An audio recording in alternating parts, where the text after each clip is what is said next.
Welcome to iPad Pros, the show all about using your iPad to be productive and get work done. I'm Tim Chen, host of the show.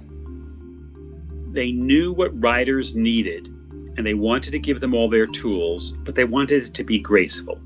And Aeon Timeline manages to do it basically by breaking everything down into three categories. It's either what they call an event, which is something that happens at a certain time, or they call it something like an asset. And that can be any specific thing that isn't time-based that you want. A character, a location, a character arc. And then the third thing is the area where those two things intersect. And it either looks like a timeline, or it looks like a spreadsheet with like dots where two or more of these things intersect. Welcome back to iPad Pros. Before we dive into the second part of my interview with Roger Schulman, I want to spend just a few minutes sharing my thoughts on the new iPad Air 3rd generation and the iPad mini 5th generation that Apple announced earlier this week. So first up, let's dive into the new iPad Air. This is the 3rd generation iPad Air, and its tagline by Apple is "Power isn't just for the pros." So what is the 3rd generation iPad Air? What is this product?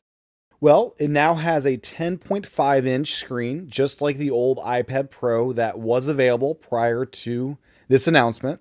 It comes at a $150 less price point than prior. So for $499, you can get yourself a iPad Air 3rd generation. What do you lose for that $150 that you're saving?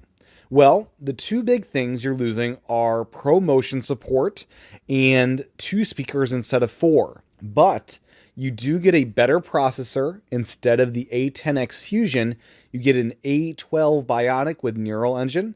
The current Pros have an A12X Bionic, so a bit more power to it, but nothing that will impact you in a major way.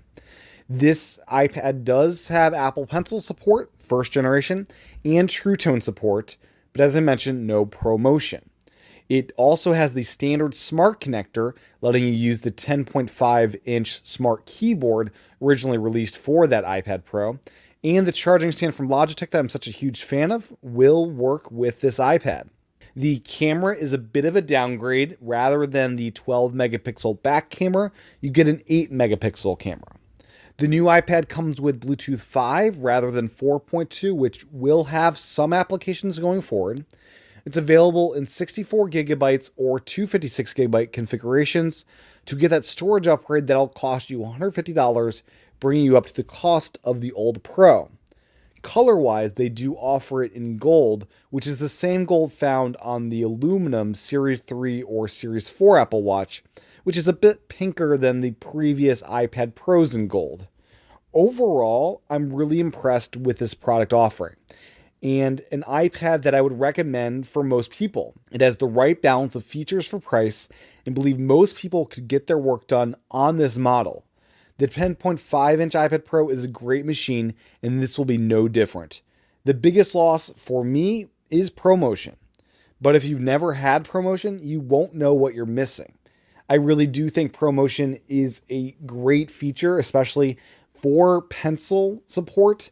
It makes the pencil integration feel that much better, but overall, it is a small thing to lose for the money you don't have to spend on that upgrade. You also have the advantage of this being the same form factor as the old 10.5-inch iPad Pro, which lets you get accessories cheaper via eBay because it's not such a new product. The naming is a curious thing.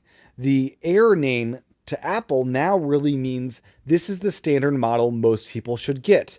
That's what's become known as in the MacBook lineup with the MacBook Air, and that's now true in the iPad lineup, where Air to Apple means this is kind of the model that is right for the most people out there. So, iPad Air 3rd generation, really killer offering at $500. Let's now dive into the iPad mini 5th generation. So the iPad mini has not seen an update since 2015. The iPad mini 4 included an A8 processor. Well, that has changed now, and there is now a 5th generation mini with Apple Pencil 1st generation support, True Tone support, and an A12 Bionic chip with Neural Engine. This mini also has Bluetooth 5, which is an upgrade from 4.2 found in the last mini.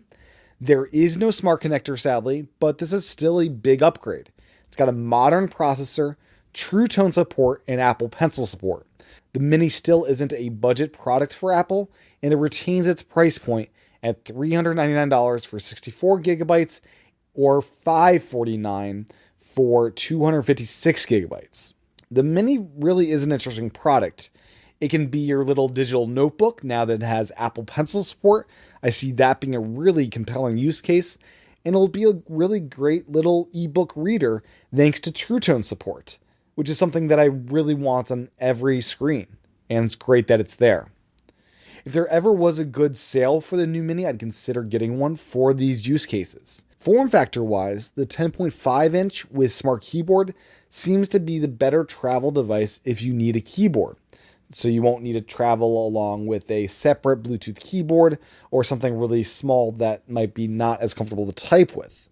If you don't need a keyboard when traveling, the Mini would be a really solid option, especially with cellular. Overall, it's really awesome to see the iPad lineup fill out.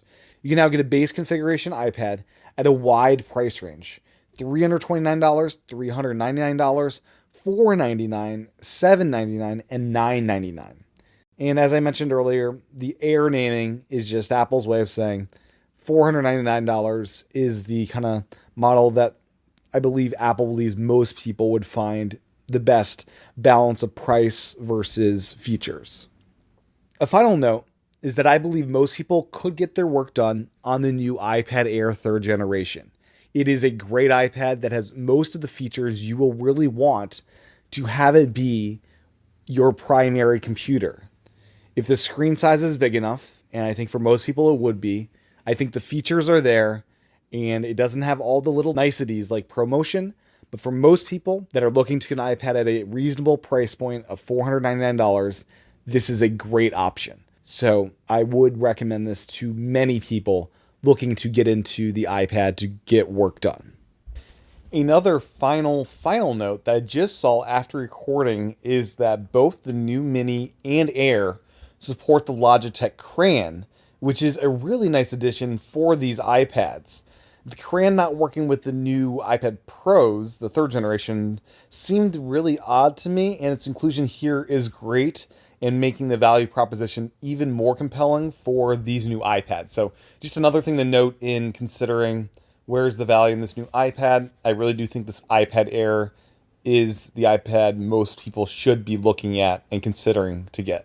With that, let's dive into the second part of my interview with Oscar-nominated writer and writing coach Roger Schulman. Roger, as I mentioned at the last episode, was nominated for an Oscar for his work on the hit animated comedy Shrek.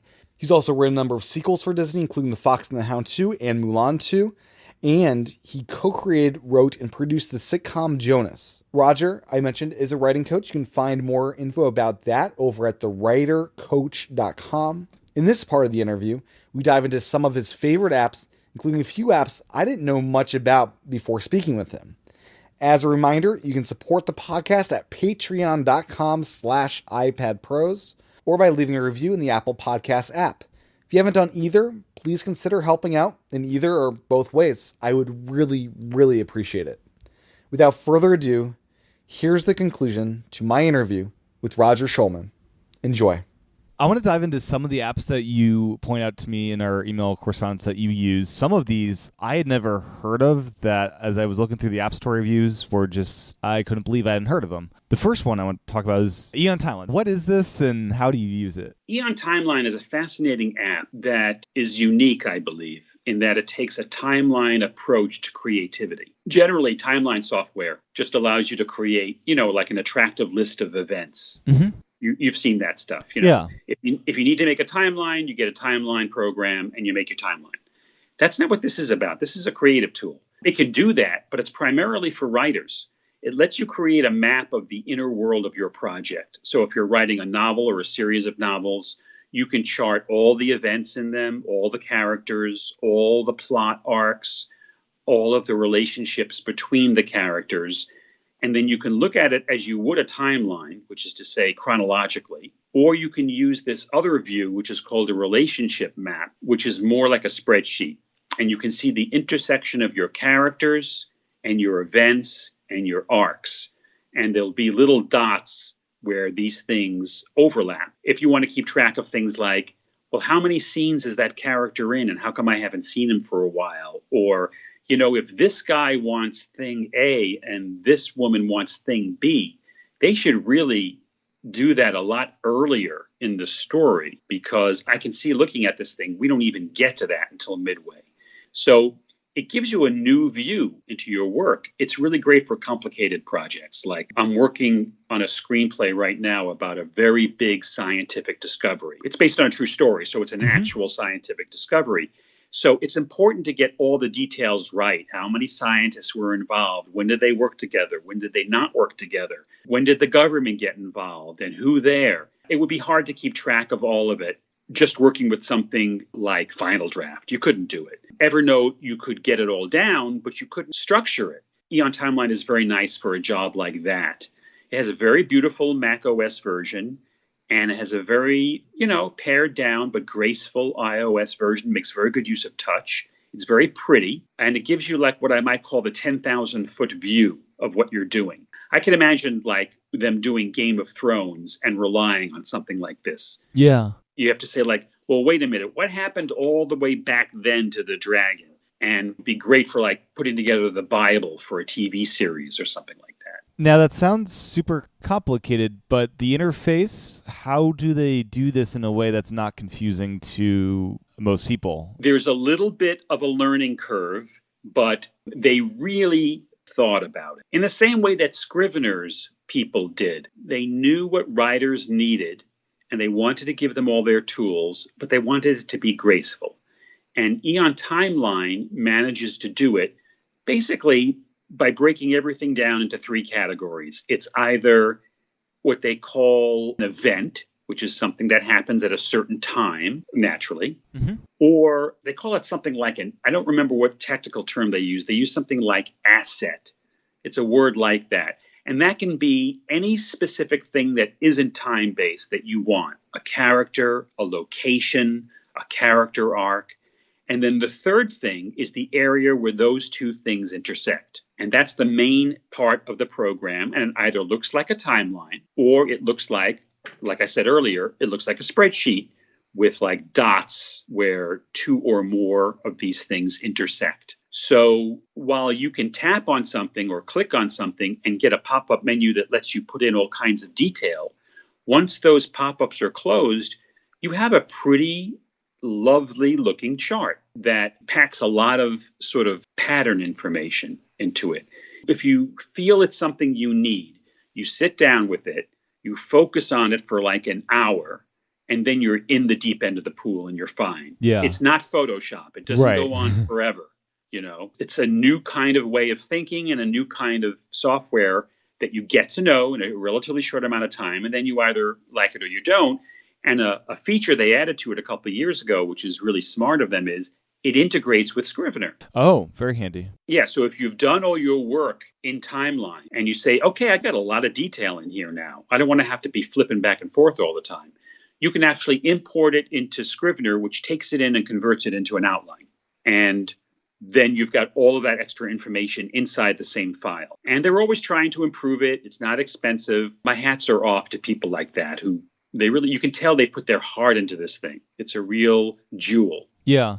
One of the cool features I saw on the description was any event on the timeline, you can kind of look up how old that character would be at that moment, which is, I mean, it makes sense for that to be there, but it's just kind of a cool thing. Sure. That's the kind of thing it's best at. You know, you put together a character, you can put in when he was born and when he dies. And from then on, you never have to ask yourself, wait a minute, is he just a kid at this point, or is he already past the age of 18? It just tells you. That's why it's best for like sweeping things. You know, you can change the timeline to any unit you want. It can be a story that takes place in 8 seconds and it'll do it. But I think more often than not, it's going to be for a story that takes place over years, decades, centuries, or something that doesn't necessarily rely on time so much, but is complex. Some kind of historical novel where there's a lot of detail, or some kind of Dickensian thing where you've got 25 characters. One of the timelines they include as an example is Murder on the Orient Express. It's a perfect example of what it's good at because it has a beginning, a middle, and an end, a certain number of days, a bunch of characters, and where they are and what they're doing at certain times is critical. So if you were Agatha Christie today and you were writing a mystery like that, it would be a good tool. Yeah. Now, when you use it, are you writing more of a summary of that event or the different thing in there? Or are you doing a full-out write, and this will actually be your starting point before going in the Scrivener? I use it as an auxiliary engine. Okay. I don't use it most of the time. When I use it, it's because I'm writing something where, A, small differences are critical. So like if I'm writing something that's based on fact, I don't want to get something wrong if I can help it. Number two, if it's a larger story, so to speak, as opposed to what I might call an intimate story. I'm writing a book right now based on my parents' love letters during World War II. They wrote each other around 1,500 letters. And my father brought them back with him when he came home from terrible experiences. And because he brought them back, there is intact a complete set of their communication over the years of the war, which is surprisingly rare. Most of the time, you're in the middle of battle, you get a letter, you read it, and then at some point, you've got to get rid of it. You can't just keep them all. But he did, and he brought them back overseas, and they're all in one place. So I'm writing the story of how my mother kind of kept him alive by sending him love through these letters, and how he kept himself alive by telling her what was going on to the extent that he was allowed to through these letters. That's a perfect example of where I can use and have used Aeon Timeline. There are 1,500 letters. I want some kind of summary of what's in each of them, when they were written, which ones overlapped with what, which letter answered which one. I didn't do any prose writing in Aeon Timeline. That's not what it's for. But it gives me this fantastic backbone. And when I start writing about what's going on in the lives of my mother and father during a certain portion of the war, I can zip right over to the timeline and say, okay, I can look at this letter and that letter and read it right now. I can see where I was wrong into mentioning this event because it happened after that letter was written. So there's no way mom could have known about that, and so on. Right. That's a great example of where it really helps. Because you're probably also inputting things that are just historical context of this battle happened at this time, even if it's not mentioned in the letter directly or something's happening in the States at that time. Yeah, you can stack timelines. That's one of the most powerful things about doing a timeline. You've got what's going on with my dad in one timeline, what's going on with my mom, what's going on with Winston Churchill, what's going on the home front, Yeah. And then you can say, oh, holy cow, this is when Churchill made that speech about the beach. That was the same day that my father wrote that letter. I wonder if he mentions it. It's fascinating. Yeah, definitely need to try that out. I just want a project to use it with.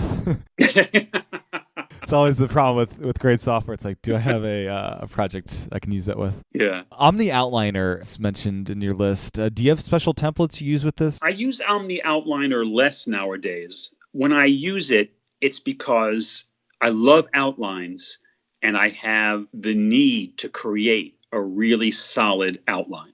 Sometimes I can write something that's just a treatment and go directly to a draft, or the outline that I write doesn't need to be that complicated, or I've kind of been writing scenes here and there as I've thought of them, and now I'm starting to assemble them and I need to fill in the gaps, but don't really need to outline it from beginning to end anymore. But if I have that need, that thirst for an outline, then I really need to use outline software.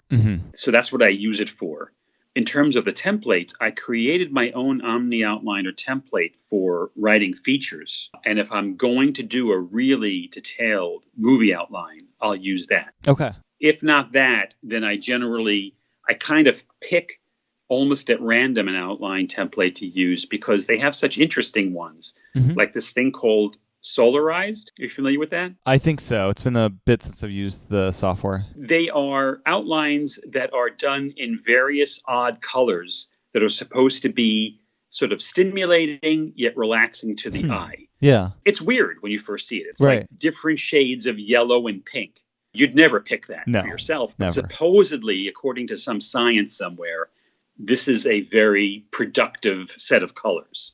So I'll try stuff like that. Yeah. I still have some problem with OmniOutliner in terms of its ease of use, and I've been using it for quite some time. I just think it's not as intuitive as it could be. And at the same time, I've been leaning more and more towards using mind mapping software for the jobs that I used to use outlining software for. Yeah. With mind mapping, how'd you come upon SimpleMind? I've actually never heard of that one. MindNode is the one that I tend to gravitate towards. Yeah. MindNode is one of those big favorites, well-reviewed, very pretty, easy to use, and it's great. In fact, there are a surprising number of mind mapping softwares, considering that it's kind of an esoteric concept. Yeah. Most people I talk to don't know about mind maps. There's got to be like 20 really good ones. Yeah, and iPad is the best platform I've seen for it with touch It's and all that. fantastic. Yeah, and that's one of the reasons that I'm getting more and more into it. I've even taught classes with a mind map up on the screen rather than just notes. Yeah, interesting. Because you can kind of let the mind map grow as you reveal new concepts. I think people like that. It's dynamic.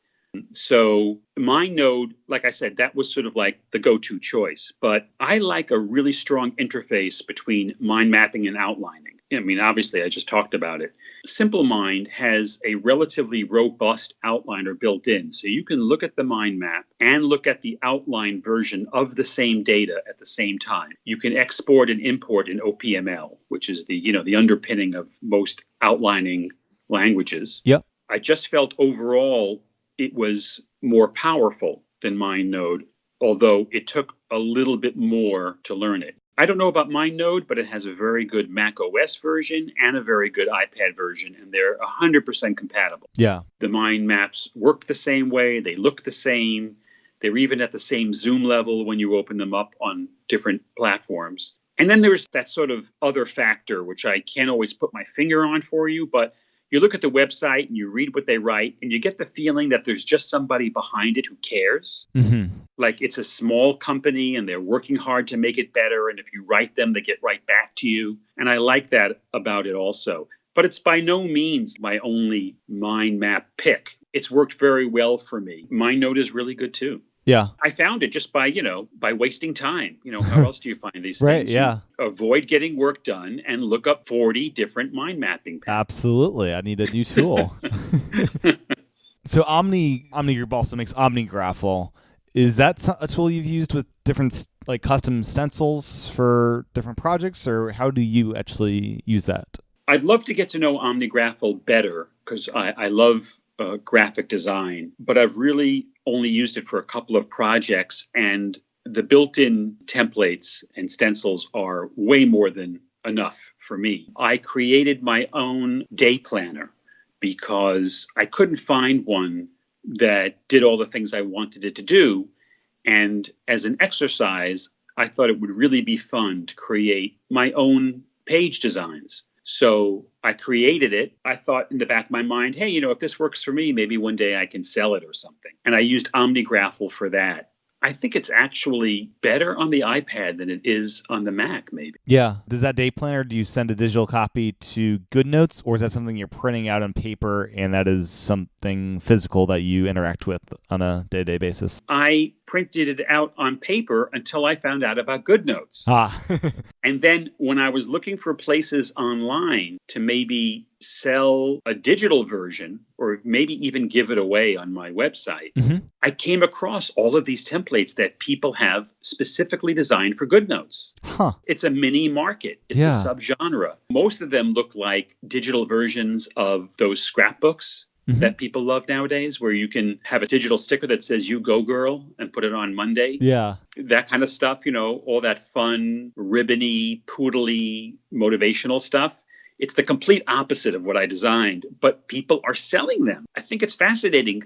I don't know if it's just GoodNotes or any digital notebook, but the ones I saw were all for GoodNotes. A piece of software is good when it spawns its own like accessory market. Oh, absolutely. Yeah.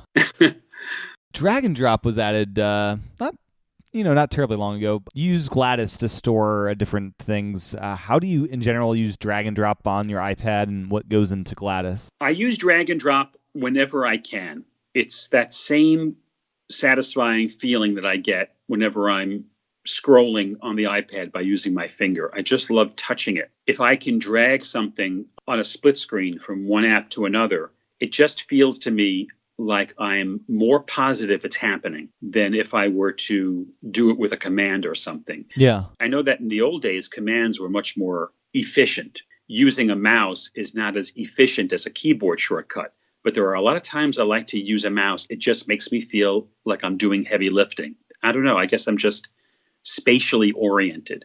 So I use drag and drop whenever I can. This is one of the problems with iOS right now. I never know when drag and drop is going to work. Right. So yeah, it's inconsistent as to if developers implement it or not. Yeah. I think the only way to find out is by trying it. Yeah. So in a way, I guess it's kind of thrilling because I start dragging an icon with my finger and I cross the split screen line and I get to the other side. Will it fade away? Or will it plant its flag in the new app? Yeah, one of the baffling ones for me is the Audible iPad app is not a split screen app, which is like you don't need a huge audio player up all the time. So that's when I use drag and drop. I don't know when I use it. I use it all the time, and then I find out whether it's worked or not. But that's one of the things I like about Gladys, because apparently you can drag and drop anything into Gladys. It just, it's really smart and very promiscuous. It'll take all comers. And I use it for a very specific thing. One of the biggest shortcomings for me in Scrivener and iOS is the lack of a feature that they call snapshots. On the macOS platform, and I'm sure on Windows, at any moment you can click a button and grab a scrivening for archival or backup purposes. It's like a fantastic kind of insurance. You can even compare a new version to an old right there in the window and roll back to any version you have immediately just by telling it to do that. And for a writer who goes through one draft after another, not just from script to script, but within scenes, it's a fantastic amount of granular control. And iOS just doesn't have it. Yeah. In Scrivener. There are two things I wish iOS could do for me with Scrivener, or Scrivener could do for me in iOS. And one is the snapshots, or probably versioning is what it is. And the other is keywords, where there's a little, it's like tagging. The desktop versions have this sophisticated tagging ability that iOS just doesn't have. So I've pressed Gladys into use for that. I highlight what I want to save, and then I drag it into Gladys, and then I label it with the name of the script and maybe a note about what's different about it or what I'm about to change. And that's it.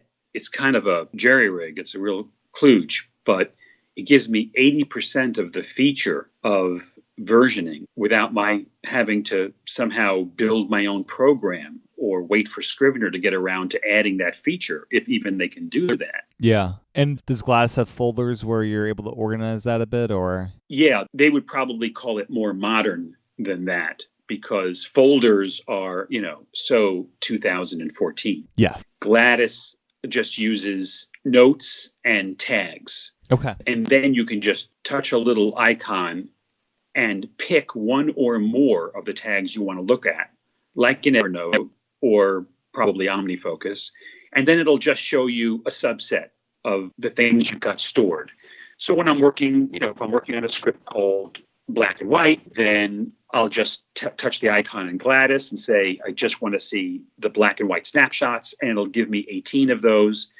And I can see a little preview of them. And if I want to use one, I can drag it out into Scrivener, and it won't be completely perfectly formatted, but it'll be, like I said, 80% of the way there. It's frustrating. I wish it were built into the program, but it's awfully nice to be able to have a workaround like that. Yeah. Now, there's two other apps on your list that I had never heard of before. The first is Scrawl. Yeah. And what is this one? I was looking for something as simple as possible, kind of like, what's the modern version of sticky notes? Yeah. I don't want it to organize. I don't want it to categorize. I don't want to import into it or export from it. I just need a piece of paper to write something down on, but I don't have one because I'm going to be throwing this away in 5 seconds. Gotcha. And so I started looking around. There's this program called Scrawl, which doesn't do anything, almost. Basically, it just opens a window where you can type. This is what it says in the manual. Type text into it. If you don't want that text anymore, delete it. That's basically the whole app. I don't know what more you want from me.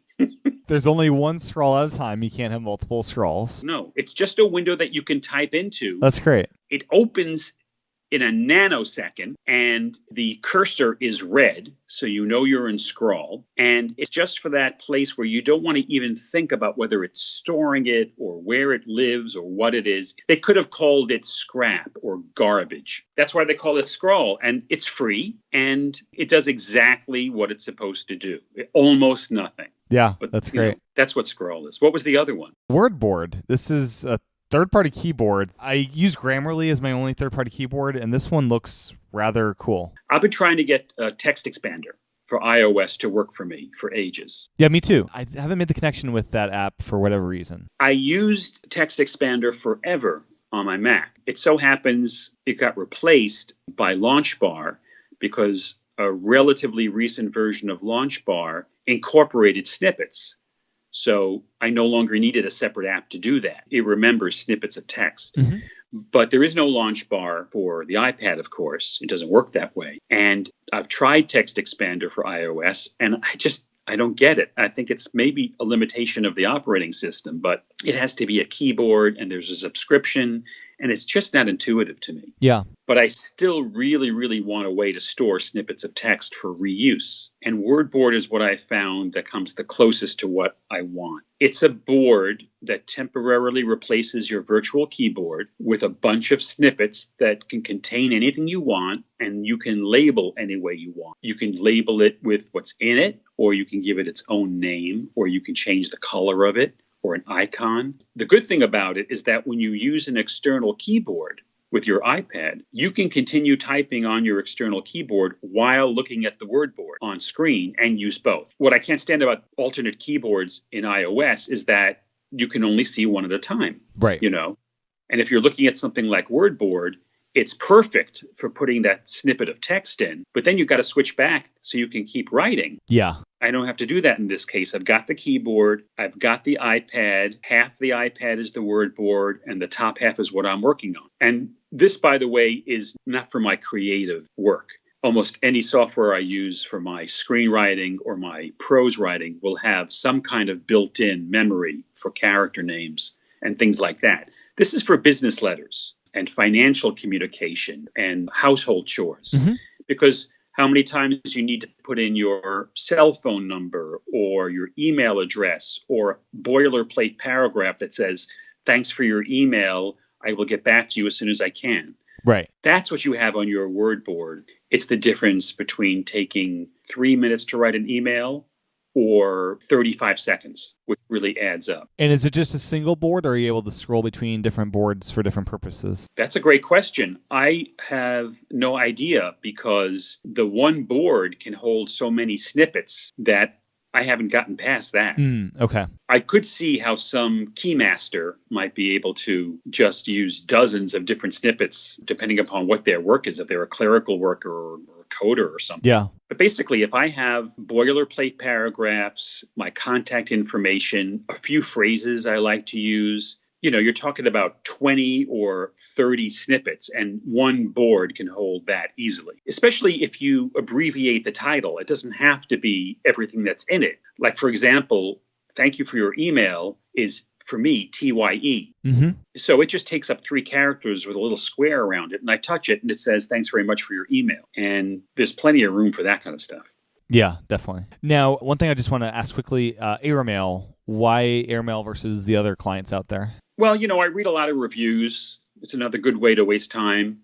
And in each category of software, I tend to find that a few star candidates emerge. And Airmail got a lot of really great reviews. I tried that and a few others. And I think there are lots of really good email clients. So it's not like I'm saying Airmail is it. But there's a couple of things about it that I like personally. It has a lot of hooks to other apps. What I really want is kind of an old-fashioned customer relationship management software program. Are you familiar with CRM? Yes, we use one at my day job. Right. So I really love, even though it's not the trend nowadays, I really love the total integration of calendar, tasks, contacts, and email. And I used to use programs like Daylight for the Mac, where you click on a person's name, you see all the emails that person has sent you, all of the meetings you've had with them, all of the notes you've taken about that person. I think it's very powerful, but that's not the trend. And also, those powerful CRM packages tend to be very hefty subscriptions because they're for enterprise. Yeah. No one seems to be writing that kind of stuff anymore. I mean, if I really were, a coder, I'd be working on some really slick, totally integrated, modern version of Outlook. Mm-hmm. Yeah, I think Bento was a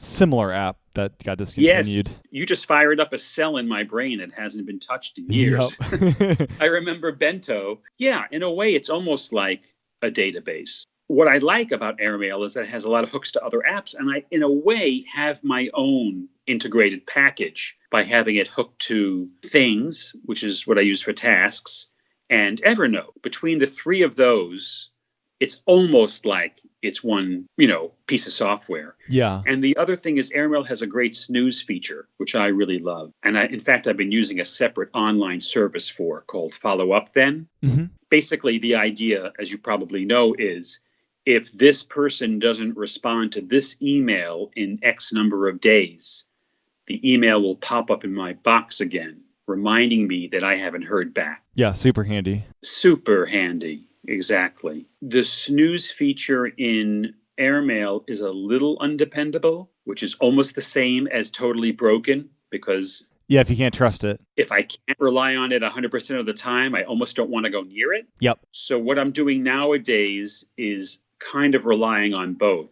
Follow Up Then is this fantastic service where if you want to use it for free, you just copy your email to Follow Up Then, and it sets up an account for you just automatically with no charge and no personal information. You put in how much time you want to go by before you get reminded in the address that you send it to, and it just sends you a copy of your email when the clock rings. And then if you want to pay for the premium service, you can do a zillion things with it. Yeah, that's a web service. It's Follow Up. Yeah, it's called Follow Up Then, and you literally just have to put in your BCC field, for example, 1 week at followupthen.com, and you're in. You're already using it. And it's Follow Up Them, or what's it end with? Then, THEN. Then. Follow Okay. Up Then. Gotcha. Yeah. Cool. And if you don't want to type that much, you just type FUT.io, which is their shortcut. And they know what your email address is. They send it back to your inbox whenever you say. And when I say whenever you say, I mean 10 days, 3:30 p.m. at Follow Up Then. And that's exactly when you get it. Wow. That's awesome. And all of that is free for as many email addresses as you've got. Yeah. Because they really want you to like them. And then if you want to pay a little bit of money, you can do things like have attachments to your email be stored by them as well and have the attachment show up right before your meeting. So it's handy in your inbox. Stuff like that. I just love when people are math whizzes and imaginative at the same time, That's a cool service. I had not heard about that. Yeah. Well, is there anything we haven't covered yet that you'd like to touch on before we wrap it up? No, I don't think so. The only thing I'd like to say, if you don't mind, is that one of the things I enjoy doing the most is I offer a service as part of my coaching business where I will have what I call a discovery session with anybody who wants one for 45 minutes, where we can do anything that person wants in terms of writing and coaching. Work on a specific thing, talk about how to become a better artist, just explore to see what can be done in that amount of time, because it's often very surprising and it's free. So if they want to go to my website, I love hearing from people. Great. Thank you so much, Roger, for your time. And that's thewritercoach.com for your website? Yeah, thewritercoach.com. And if you want to write me, it's roger@thewritercoach.com. Great. Thank you so much, Roger. I really appreciate your time today. No, it's my pleasure. Thanks for having me. Thanks for listening to this episode of iPad Pros. You can find the show notes over at iPadPros.net, you can send your feedback to me at iPadProsPodcast@gmail.com. If you email a voice memo, I'd be happy to include your audio in a future episode. I'm on Twitter at iPadProsPodcast. And as mentioned at the top of the show, if you haven't had a chance to review the show on Apple Podcasts, I highly encourage you to do so. Every review helps send signals to promote the podcast more in search and helps other people discover the show. Thank you for your time and attention today. Talk to everyone again real soon.